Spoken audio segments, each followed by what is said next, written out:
മക്കളെ, നമ്മുടെ യൂണിറ്റിന്റെ മൂന്നാമത്തെ ചാപ്റ്ററിലേക്ക് കടക്കണ്ടേ? നമ്മുടെ സെക്കൻഡ് യൂണിറ്റ് ദ ഫ്രെയിംസ്, അതിന്റെ മൂന്നാമത്തെ ചാപ്റ്റർ കേട്ടോ. അപ്പൊ നമ്മൾ ഡിസ്കസ് ചെയ്യാൻ പോവാണ് തേർഡ് ചാപ്റ്റർ. അതിന്റെ പേര് മൈ സിസ്റ്റേഴ്സ് ഷൂസ്, എൻ്റെ പെങ്ങളുട്ടിയുടെ ഷൂസുകൾ കേട്ടോ. ഭയങ്കര ഇന്നസെന്റ് ആയിട്ടുള്ള രണ്ട് കുട്ടികളുടെ ഭയങ്കര രസകരമായിട്ട് ക്യൂട്ടായിട്ട് പിടിച്ചിട്ടുള്ള ഒരു സിനിമയാണ് മക്കളെ. കാണേണ്ട സിനിമയാണ്. എന്താ സിനിമ എന്നറിയാം? ആ സിനിമയുടെ പേര് ശരിക്കും പറഞ്ഞാൽ ദ ചിൽഡ്രൻ ഓഫ് ഹെവൻ എന്നാണ്. സിനിമ പിടിച്ചിരിക്കുന്നത് മജീദ് എന്ന് പറയുന്ന ഒരു ഇറാനിയൻ ഡയറക്ടറാണ് കേട്ടോ. ഇറാനിയൻ സിനിമയാണ്. പിന്നെ ഈ സിനിമയുടെ പ്രത്യേകത എന്ന് വെച്ചാൽ 1998 ഈ സിനിമ പിടിച്ചപ്പോൾ ആ വർഷത്തെ ഇറാനിൽ നിന്നുള്ള official entry to the Oscar films അല്ലെങ്കിൽ ഓസ്കാർ അവാർഡ്. അപ്പൊ നമ്മൾ കേട്ടുള്ള അക്കാഡമി അവാർഡിൽ ഓസ്കാർ, ആ ഓസ്കാർ അവാർഡിനുള്ള നോമിനേറ്റ് ചെയ്യപ്പെട്ട ഇറാനിൽ നിന്നുള്ള ഫസ്റ്റ് ഫിലിം അതാണ് ഈ പറയുന്ന ചിൽഡ്രൻ ഓഫ് ഹെവൻ. ആ ചിൽഡ്രൻ ഓഫ് ഹെവനിലെ ഒരു ചെറിയ ഭാഗത്തിന്റെ പേരാണ് മൈ സിസ്റ്റേഴ്സ് ഷൂസ്.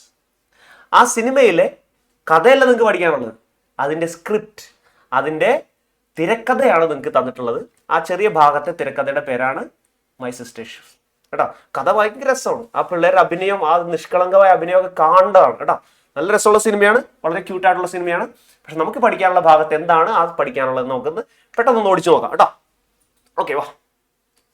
അപ്പൊ നമ്മുടെ ഈ മൈ സിസ്റ്റേഴ്സ് ഷൂവിൽ നമ്മൾ കാണുന്നത് രണ്ട് കുട്ടികളെയാണ്, അതായത് രണ്ട് ഇറാനിയൻ കുട്ടികളാണ് കേട്ടോ. ഇറാനിൽ നിന്നുള്ള രണ്ട് കുട്ടികൾ. My sisters shoes is A screen play that tells the story of two siblings who share a deep bond despite their difficult circumstances. അപ്പോൾ അവരുടെ ജീവിതം വളരെ ബുദ്ധിമുട്ടേറിയ ദാരിദ്ര്യം പിടിച്ച ജീവിതമാണ്.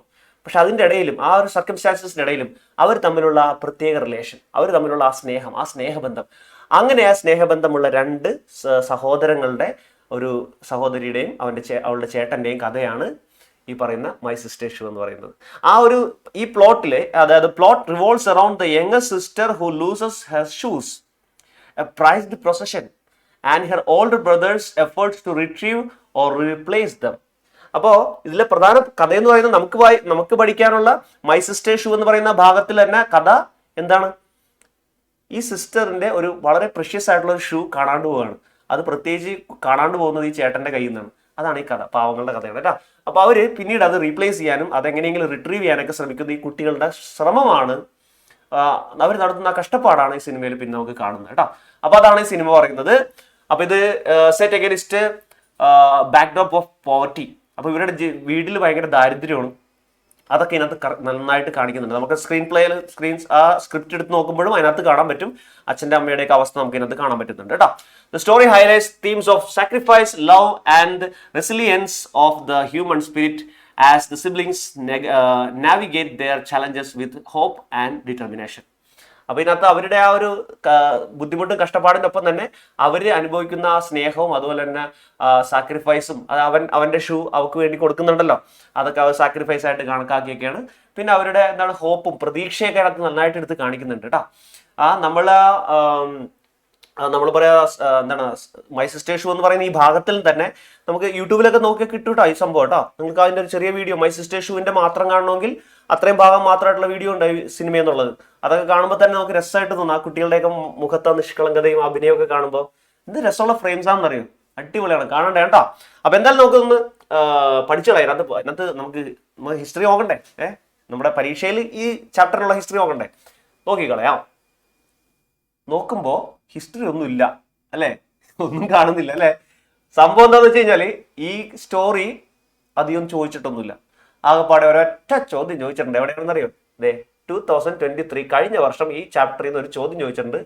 ഒരു പാരഗ്രാഫ് ക്വസ്റ്റ്യൻ ആണ് ഇത്. ശരിക്കും പറഞ്ഞാൽ 2019-ലും 18-ലൊന്നും സോറി ഈ കഥ ഇല്ല, വന്നിട്ടില്ല കേട്ടോ. നിങ്ങളുടെ ടെക്സ്റ്റ് ബുക്കിൽ വന്നിട്ടുണ്ടായില്ല. അതുകൊണ്ടാണ് അവിടെ ചോദ്യം ഉണ്ടാവുന്നത്. 2022-ലാണെങ്കിൽ ഇതിൽ നിന്നൊരു റെഫറൻസ് ചോദിച്ചിട്ടുമില്ല. അപ്പോൾ 2023-ൽ മാത്രം ഒരൊറ്റ ചോദ്യം വന്നു, പാരഗ്രാഫ് ക്വസ്റ്റ്യൻ. അപ്പൊ മക്കളെ, ഇതിൽ നിന്ന് അപ്പോൾ എന്ത് വേണമെങ്കിലും പ്രതീക്ഷിക്കാം കേട്ടോ. ഒന്നും പറയാൻ പറ്റില്ല, എന്ത് വേണമെങ്കിലും പ്രതീക്ഷിക്കാം. എന്നാലും നമുക്ക് കുറച്ച് ഇമ്പോർട്ടൻസ് ആയിട്ട് കുറച്ച് കാര്യങ്ങൾ പറയാനുണ്ട് കേട്ടോ. അപ്പൊ നമുക്ക് ഇതിനകത്ത് നോക്കാവുമ്പോൾ ഇതിനകത്ത് നല്ല സാധ്യതയുള്ള ഒരു കാര്യമാണ് കോൺവെർസേഷൻ. കാരണം ഇതിനകത്ത് ഇതൊരു സ്ക്രിപ്റ്റ് ആണല്ലോ, തിരക്കഥയാണല്ലോ. അപ്പൊ ഇതിനകത്ത് കൂടുതൽ സംസാരങ്ങളുണ്ട്. ആ രണ്ട് കുട്ടികൾ തമ്മിലുള്ള ഒരുപാട് സംസാരങ്ങൾ ഇതിനകത്തുണ്ട്. സോ മക്കളെ, ഒരു സാധനം നിങ്ങൾ പ്രതീക്ഷിച്ചോ, ഒരു കോൺവെർസേഷൻ ഇതിനകത്ത് നിങ്ങൾക്ക് പ്രതീക്ഷിക്കാം. ആരൊക്കെ തമ്മിലുള്ള ഇതിന്റെ ചോദ്യം ഒന്ന് വായിച്ചു നോക്കിയേ. Sarah was disappointed and became angry when she knew that she wouldn't get her shoes back. Imagine that you meet Sarah and talk about it. Prepare the likely conversation between Sarah and you. അപ്പോൾ ഇതിനകത്തൊരു കഥാപാത്രമായ കുട്ടിയാണ് Sara. ആ കുട്ടിയെ നിങ്ങൾ കാണുന്നു. അപ്പൊ അവളുടെ ഉള്ളിലെ വിഷമം അവളോട് നിങ്ങൾ ചോദിക്കുന്നു. അങ്ങനത്തെ ഒരു കോൺവെർസേഷൻ, ഇമാജിനറി കോൺവെർസേഷൻ ആണ് ഇതിനകത്ത് നിങ്ങളോട് എഴുതാൻ പറഞ്ഞിരിക്കുന്നത്. ഇനി ഇത് തന്നെ ഒന്ന് ആലോചിച്ച് നോക്കിയേ. നിങ്ങൾ സാറയ്ക്ക് പകരം ആ സാറയുടെ ചേട്ടനായിട്ടുള്ള അലീനെ കാണുന്നു. അലിയുമായിട്ട് നിങ്ങൾ ഇതുപോലെ തന്നെ സെയിം കാര്യം കോൺവെർസേഷൻ നടത്തുന്നു. അതും ചോദിക്കാൻ സാധ്യതയില്ലേ? ഉണ്ട്. ഇനി വേറെ സാറയും അലിയുമായിട്ട് അതിനകത്ത് ആ ചാപ്റ്ററിന് വായിച്ചാൽ തന്നെ കിട്ടുന്ന ഒരുപാട് കോൺവെർസേഷൻ ഇല്ലേ? അത് ചോദിക്കാൻ സാധ്യതയില്ലേ? ചോദിക്കാൻ സാധ്യതയുണ്ട്. അപ്പോൾ ഒരു കോൺവെർസേഷന്റെ സാധ്യത അവിടെ കാണുന്നു. ശ്രദ്ധിച്ചു നോക്കുക. ഈ കോൺവെർസേഷനിൽ ഒരു 5, 6, 7 എക്സ്ചേഞ്ചുകൾ നിങ്ങൾക്ക് കാണാൻ പറ്റും. കേട്ടോ, നിങ്ങൾ ചോദിക്കുന്നു, സാറ പറയുന്നു, നിങ്ങൾ ചോദിക്കുന്നു, സാറ പറയുന്നു. അങ്ങനെ 2, 3, 4, 5, 6 എക്സ്ചേഞ്ചുകൾ ഇതിനകത്തുണ്ട്. കുറഞ്ഞത് ഇത്രയെങ്കിലും എക്സ്ചേഞ്ചുകൾ വേണം. കേട്ടില്ലേ? അപ്പൊ ഇതേപോലെ തന്നെ ഇതൊന്ന് ചെറുതായിട്ടൊന്ന് വ്യത്യാസപ്പെടുത്തി കഴിഞ്ഞാൽ അലിനോടുള്ള ചോദ്യമാക്കാം, അല്ലെങ്കിൽ അലി പറഞ്ഞ ഉത്തരവാക്കാൻ പറ്റും. ഓക്കെ അല്ലേ? അപ്പൊ ഇങ്ങനെ ഒരു കോൺവെർസേഷൻ നിങ്ങൾക്ക് ഇതിനകത്ത് പ്രതീക്ഷിക്കാം. മറ്റൊന്ന് ഞാൻ പറയുന്നു, നോട്ടീസ്. അത് ഏത് വേണമെങ്കിലും ആവാം, ഏത് ചാപ്റ്ററിൽ നിന്ന് വേണമെങ്കിലും നോട്ടീസ് പ്രതീക്ഷിക്കാം. നമ്മൾ നേരത്തെ പറഞ്ഞു കഴിഞ്ഞതാണ് നോട്ടീസിന്റെ കാര്യം. ഒരു എക്സാമ്പിൾ ആയിട്ടുള്ള നോട്ടീസിന്റെ ഒരു ഫോമാറ്റ് ആണ് ഈ എടുക്കുന്നത്. ശ്രദ്ധിച്ചു നോക്കുക. നോട്ടീസ് എന്നും name of the event, club, name of the club, അതുപോലെ നെയിം ഓഫ് ദ സ്കൂൾ, അല്ലെങ്കിൽ നെയിം ഓഫ് ദ സ്കൂൾ. അത് തന്നെ. അങ്ങനെ ഹെഡിങ് അങ്ങനെ കൊടുത്തു കഴിഞ്ഞാൽ നിങ്ങൾക്ക് അതിന്റെ ബാക്കി കാര്യങ്ങൾ ഇതിനകത്ത് ഡീറ്റെയിൽ എഴുതാൻ പറ്റും. ഒരു ഡേറ്റ് കൊടുക്കുക, ഡിയർ ഫ്രണ്ട്സ് എന്ന് കൊടുക്കുക. അതിനുശേഷം നിങ്ങൾക്ക് ചോദ്യത്തിൽ എന്താണ് തന്നിരിക്കുന്നത് നോട്ടീസിനെ പറ്റി അത് ഇവിടെ വിവരിച്ച് എഴുതുക. കേട്ടോ, ഹെൽത്ത് ക്ലബ് ആണെങ്കിൽ ഹെൽത്ത് ക്ലബ്ബ്, ഇംഗ്ലീഷ് ക്ലബ് ആണെങ്കിൽ ഇംഗ്ലീഷ് ക്ലബ്ബ്, ആർട്സ് ക്ലബ് ആണെങ്കിൽ ആർട്സ് ക്ലബ്ബ് എന്നുള്ള കാര്യം വെച്ചിട്ട് ആ കാര്യം എഴുതുക. ഡേറ്റ്, ടൈം, വെന്യൂ ഇതൊക്കെ കൃത്യമായിട്ട് ഇതിനകത്ത് ഉൾക്കൊള്ളിച്ചിരിക്കണം. ഓൾ ആർ വെൽക്കം പറഞ്ഞ് നമുക്കിത് അവസാനിപ്പിക്കാവുന്നതാണ്. ഇങ്ങനെ നോട്ടീസ് ബാക്കി നെയിം ഒക്കെ എഴുതിയിട്ട് നമുക്ക് അവസാനിപ്പിക്കുന്നതാണ്. കൂടാതെ ഓപ്ഷണൽ ആയിട്ട് നിങ്ങൾക്ക് എന്ത് ചെയ്യാം, ഈ ഒരു കാര്യം കൂടെ അതിനൊപ്പം എഴുതാം. എന്താണ്? Programme details. നേരത്തെ പറഞ്ഞാണെങ്കിലും ഒന്നുകൂടി പറയാണ്, പ്രോഗ്രാം ഡീറ്റെയിൽസ് എഴുതിക്കോ, അത് നല്ലതാണ്. കേട്ടോ? ഓക്കെ, അപ്പൊ ഞാൻ ഇതിനകത്ത് അധികം വലിച്ചിടുന്നില്ല. നിങ്ങൾക്ക് ഇതിനകത്ത് പ്രതീക്ഷിക്കാവുന്ന ചോദ്യങ്ങൾ പ്രധാനമായിട്ടുള്ളത് എന്താണ്? ഒരു കോൺവെർസേഷൻ ആണെന്നുള്ള കാര്യം ഓർത്തോ. A ലെവൽ ക്വസ്റ്റ്യനിൽ അത് ഉൾപ്പെടുത്തിയിട്ടുണ്ട്.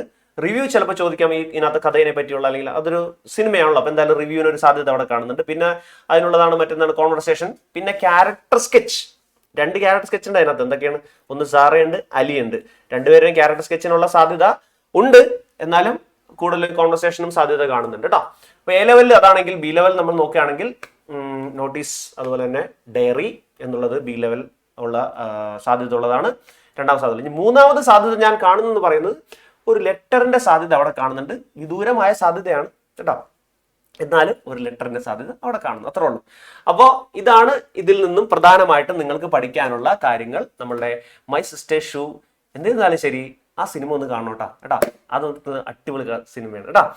അപ്പോ മക്കളെ, അപ്പൊ നമ്മുടെ മൈ സിസ്റ്റർ ഷൂ എന്ന് പറയുന്ന ഈ ഒരു സ്ക്രിപ്റ്റ് നിങ്ങൾ എന്ത് ചെയ്യുക, നന്നായിട്ട് പഠിക്കുക, അടിപൊളിയായിട്ട് മാർക്ക് വാങ്ങിക്കുക.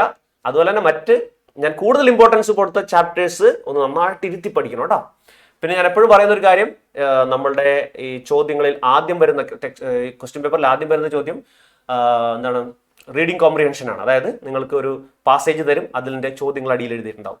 അപ്പോൾ ആ ചോദ്യങ്ങൾ നിങ്ങൾ അറ്റൻഡ് ചെയ്യുമ്പോൾ നിങ്ങൾ പഠിച്ച ഈ പറയുന്ന സ്റ്റോറീസിലൊക്കെ ഉള്ള ഒരുപാട് വേർഡ്സും മീനിങ് ഒക്കെ ഉണ്ടാവും കേട്ടോ. വേർഡ്സ് ആൻഡ് മീനിങ് നിങ്ങൾ പഠിച്ചിരുന്നാൽ ഒരു ചോദ്യം വേർഡ്സ് ആൻഡ് മീനിങ്ങിനെ പറ്റിയുള്ളതായിരിക്കും. അപ്പൊ അതൊക്കെ അങ്ങനെ ആ എന്താണ് ആ സ്റ്റോറീസ് ഒക്കെ 3, 4 തവണ മക്കൾ ഇങ്ങനെ വായിച്ച് ഒന്ന് ഉറപ്പിച്ചു കഴിഞ്ഞാൽ പല കാര്യങ്ങൾ ആൻസർ ചെയ്യാൻ പറ്റും. ഇത് മാത്രമല്ല, എന്താണ്, ഇത് കഴിഞ്ഞിട്ട് നിങ്ങൾ ചിലപ്പോൾ ഗ്രാമർ സെഷനിൽ വരുമ്പോൾ ചിലപ്പോൾ നിങ്ങൾക്ക് എഡിറ്റ് ദ പാസേജ് ഉണ്ടാവും. നിങ്ങളുടെ ഈ സ്റ്റോറിയിൽ നിന്നുള്ള ഭാഗം എനിക്ക് എടുത്ത് എഡിറ്റ് പാസേജിന് തരിക. അപ്പൊ നിങ്ങൾ ആ സ്റ്റോറി നന്നായിട്ട് മനസ്സിരുത്തി വായിച്ച് പഠിച്ചു വെച്ചെങ്കിൽ അതിനകത്ത് എഡിറ്റ് ചെയ്യേണ്ട കാര്യങ്ങൾ സ്വാഭാവികമായിട്ടും നിങ്ങളുടെ ഉള്ളിൽ നിന്ന് തന്നെ എടുത്ത് എഡിറ്റ് ചെയ്യാൻ പറ്റും. നിങ്ങൾ വേറെ ആലോചിച്ച് ഗ്രാമർ ആലോചിച്ച് തലമുണ്ടാക്കേണ്ട ആവശ്യം ഉണ്ടാവില്ല. കൃത്യമായിട്ട് നിങ്ങൾക്ക് എഡിറ്റ് ചെയ്യാൻ പറ്റും കേട്ടോ. അപ്പോൾ സ്റ്റോറികളെല്ലാം നല്ല അടിപൊളിയായിട്ട് വായിച്ച് 3-4 തവണ വായിച്ച് മനസ്സിൽ ഉറപ്പിക്കാം. ഓക്കെ, അപ്പൊ പേടിക്കണ്ട, അടിപൊളിയായിട്ട് എക്സാം എഴുതിക്കോ, സൂപ്പർ മാർക്ക് വാങ്ങിക്കാം കേട്ടോ. All the best, by.